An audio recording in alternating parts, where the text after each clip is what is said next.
Have you ever seen one of those headlines about, a huge defense project and just wondered, okay, but how does that actually work? And what's the real cost? Mm. Well, today, that's exactly what we're doing. We're looking at the F-35 Lightning II-Sec program. You hear it called the $2 trillion jet all the time. It's just a mind-boggling number.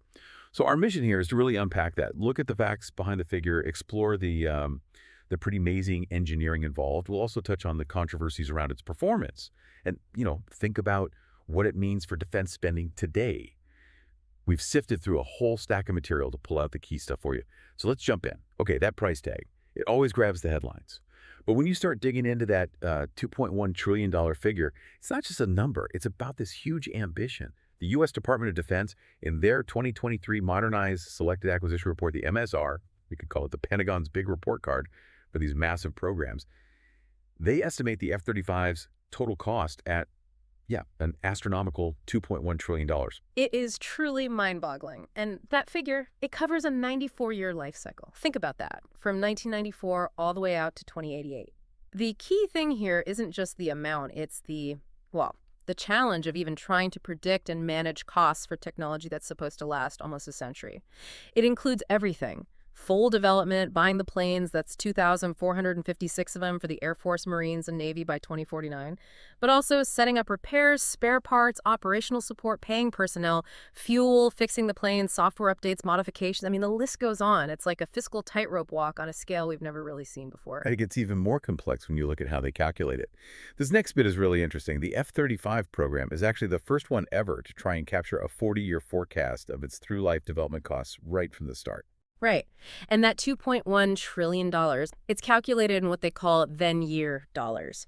So what that means is it's not using today's money value. It's a projection that tries to account for expected inflation over that whole 94-year period.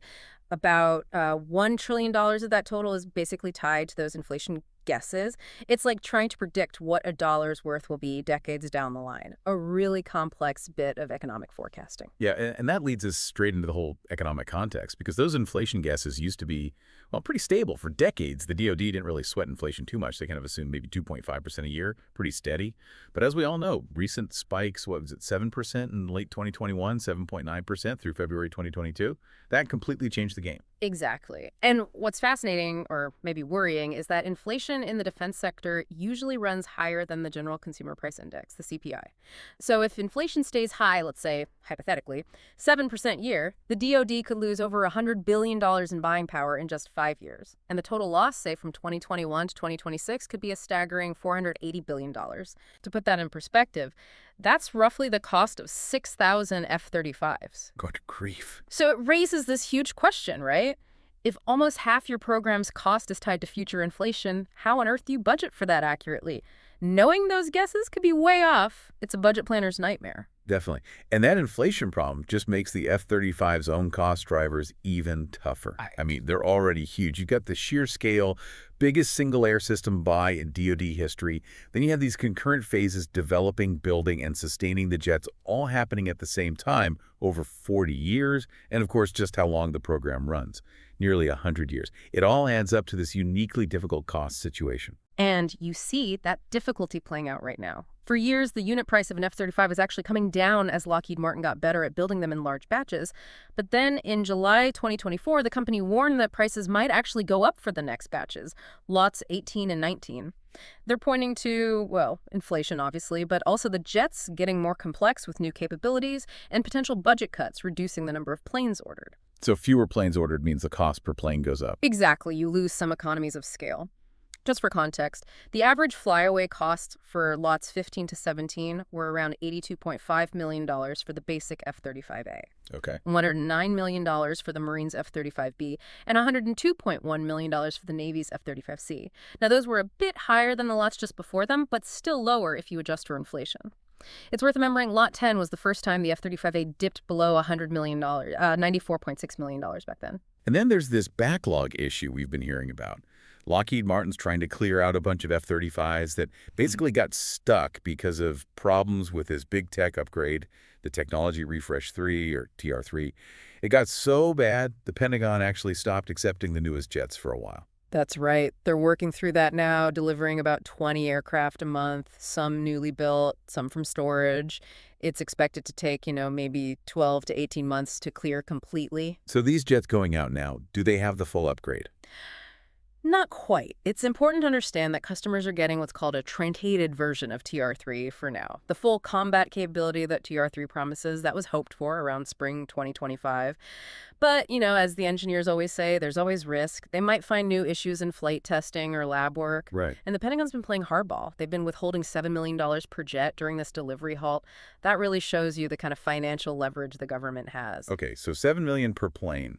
That adds up. It does. And TR-3 is crucial, not just on its own, but because it's the foundation, the hardware and software backbone for all the future upgrades, known as Block 4. And those Block 4 plans are now being, quote, reimagined because of all these TR-3 delays.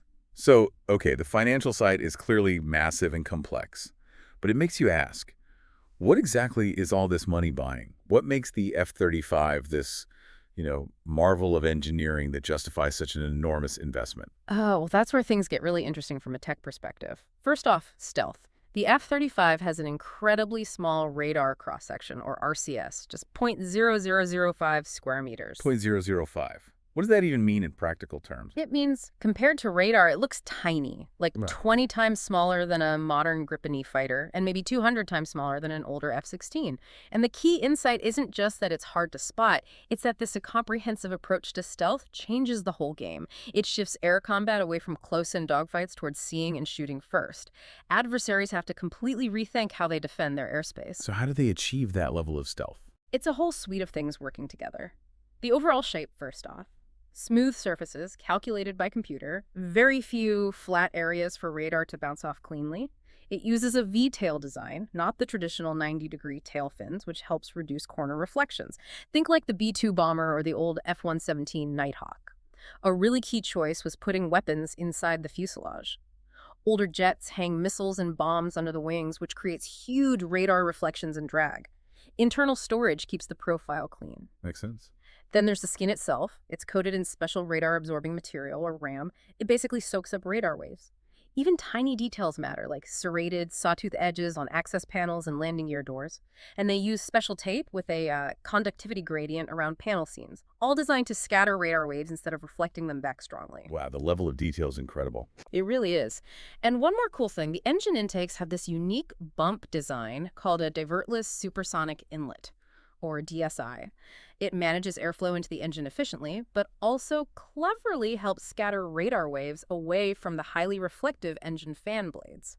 So stealth isn't really about being invisible, like in the movies.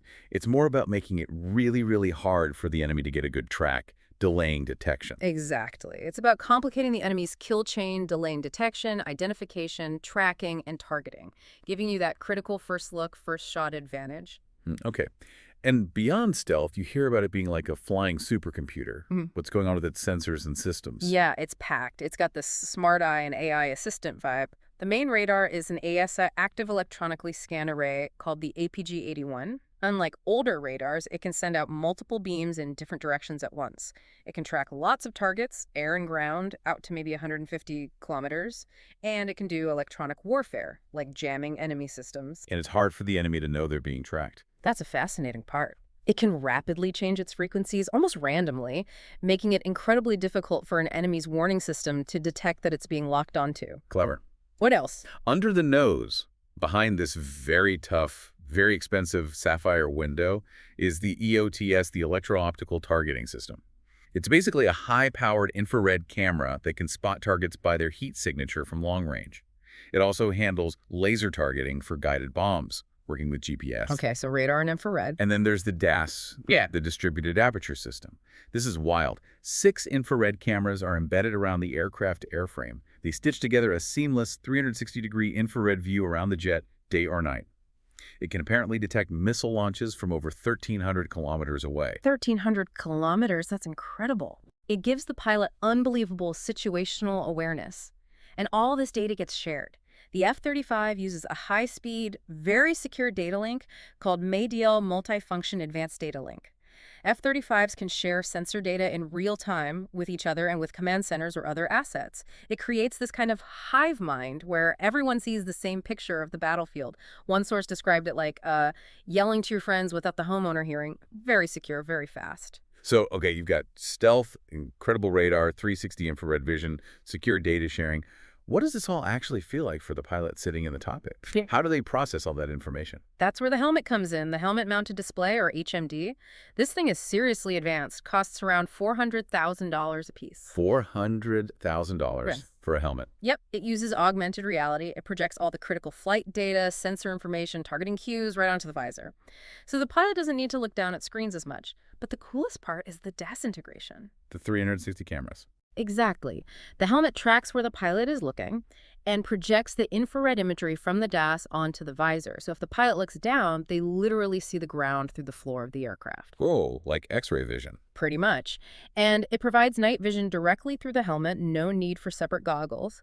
It also color codes targets friend, foe, unknown, helping with rapid decision making. So the pilot has this godlike view of everything around them. Essentially, yes. Yeah. This helmet and sensor fusion is so powerful that some argue even an unarmed F-35 can be a huge asset just by flying near a battle and sharing its incredibly detailed sensor picture with older aircraft or ground forces. Okay, that's a powerful image. Now, another thing that makes the F-35 unique is how it's not just one plane, right? It kind of transforms for different jobs. That's right. The whole idea behind the Joint Strike Fighter program was this jack-of-all-trades ambition.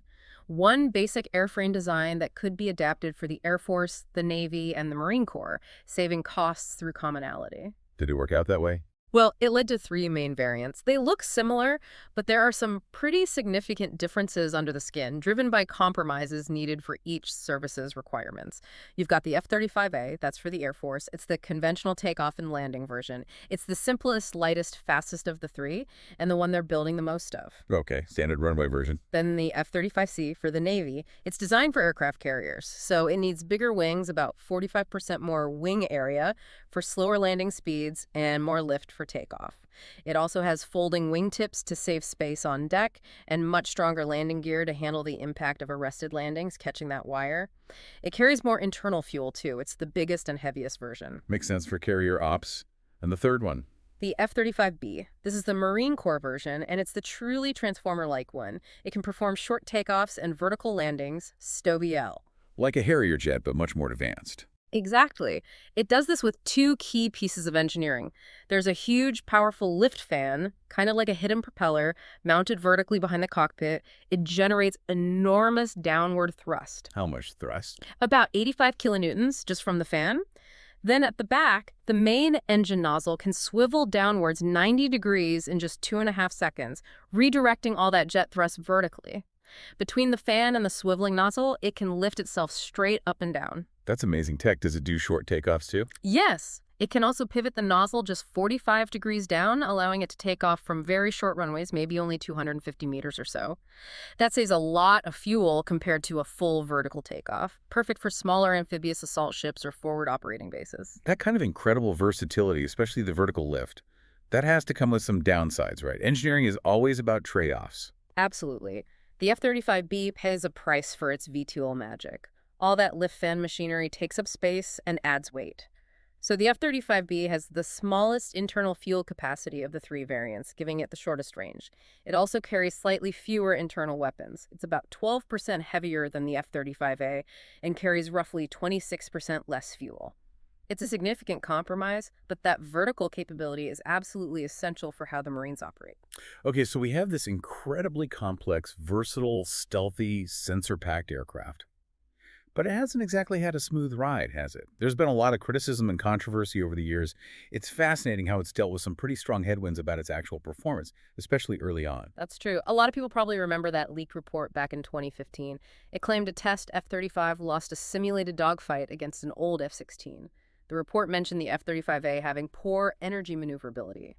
Basically, it suggested the F-35 struggled to turn and climb aggressively without losing speed and altitude quickly, especially compared to something like an F-15E, blaming its wing size and maybe a less powerful afterburner. Right, that story got a lot of attention, but there was more to it, wasn't there? Context matters here. It does. First, the F-35 in that specific test was a very early model.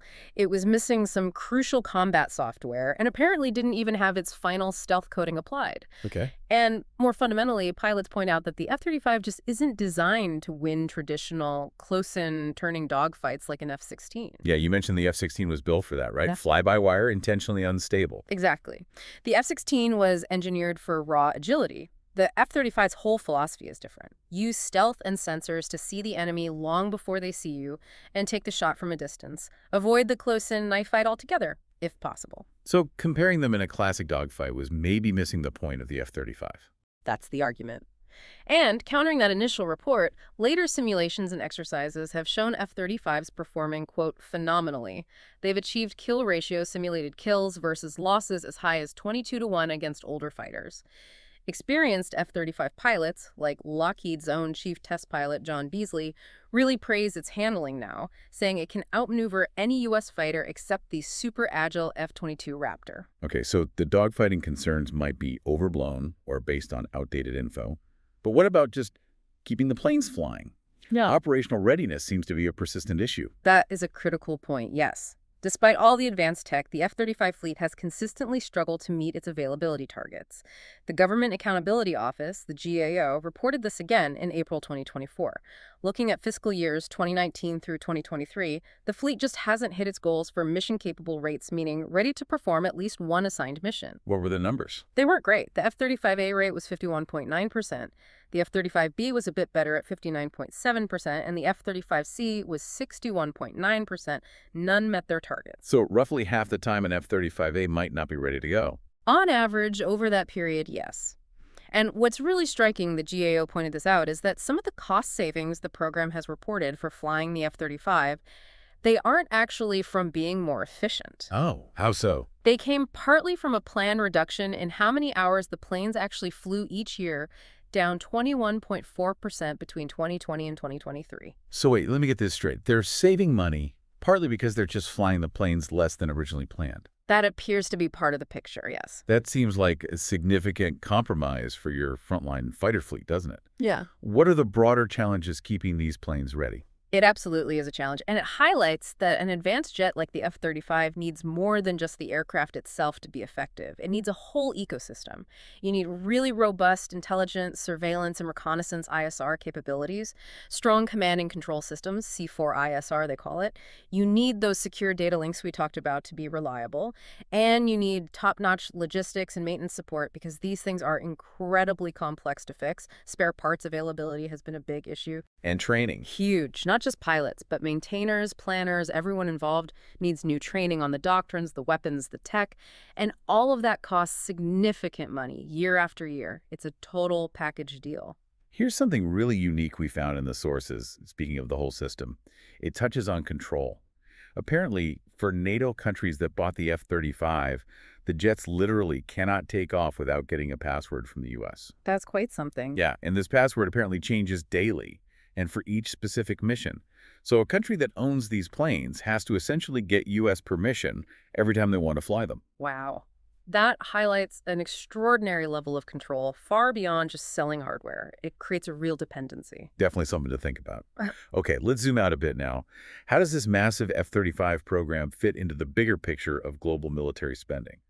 Because it's not happening in isolation. Not at all. The latest Sapuri report, that's the Stockholm International Peace Research Institute from April 2025, shows world military spending hit another all-time high in 2024, $2.718 trillion. $2.7 trillion. Yeah. Globally. Yes, and that was the 10th year in a row it increased. It's largely driven by, rising geopolitical tensions pretty much everywhere. The U.S. is still the biggest spender, by far, $997 billion. China's second at $314 billion. And interestingly, NATO members together accounted for 55% of all global military spending. And the F-35 budget is a big chunk of the U.S. spending. A significant piece, yes. The U.S. specifically earmarked $61.1 billion just for F-35 combat aircraft in 2024. That aligns directly with their stated defense strategy of bolstering deterrence against potential adversaries like Russia and China. What's really fascinating here is how this ties back to our earlier discussion about inflation. You have global military spending soaring, putting huge pressure on government budgets everywhere, and you have inflation making everything more expensive. Yeah. It really makes you wonder, how can governments possibly sustain this, especially long-term projects like the F-35 planned out to almost the end of the century? That's a crucial takeaway, I think. To pay for these military spending increases, governments are looking at all sorts of options.